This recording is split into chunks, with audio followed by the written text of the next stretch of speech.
मी अरुण खोडके. शिवचिंतन. शिवराय हे मेधावी होते, पण सहज मेधाशाली सुद्धा होते, असे कवींद्र परमानंद याने लिहून ठेवले आहे. याचा अर्थ ते उपजत प्रतिभाशाली होतेच, ते उपजत बुद्धिमान होते. शिवरायांची ग्रहणशक्ती, आकलनशक्ती, एकाग्रता, ज्ञाननिष्ठा, जिज्ञासा ही त्यांच्या भावी कर्तृत्वाच्या दृष्टीने पुढे अत्यंत निर्णायक ठरली आणि त्यांच्या असाधारण यशाला कारणीभूत ठरली.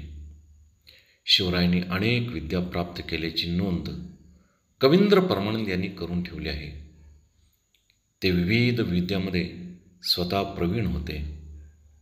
ज्यांना यशस्वी आणि न्यायप्रिय राजा व्हायचे असते, त्यांनी केवळ शस्त्र चालवायचे नसते, लढाई मारायच्या नसतात, युद्धे जिंकायची नसतात, तर या सर्व गोष्टी करतानाच प्रजेला सर्व प्रकारे न्याय मिळेल, तिला स्वास्थ्य प्राप्त होईल, तिचा विकास होत राहील आणि ती सुखी समाधान होईल, हेही पाहिजे असते.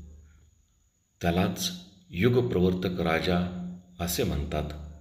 समाज जीवनाच्या सर्व अंगाशी संबंधित उत्तम विद्या प्राप्त करणे आवश्यक असते आणि त्या शिवरायांनी केल्या होत्या.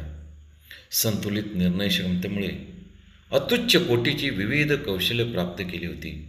नैतिकता, चारित्र्य, संकटाच्या प्रसंगी इतरांना पुढे करण्याऐवजी स्वतः धोका पत्करून पुढे जाणे, प्रजावात्सल्य, त्यामुळे राजांना राजेपण प्राप्त झाले होते. बहुत काय बोलणे. राम, कृष्ण, हरी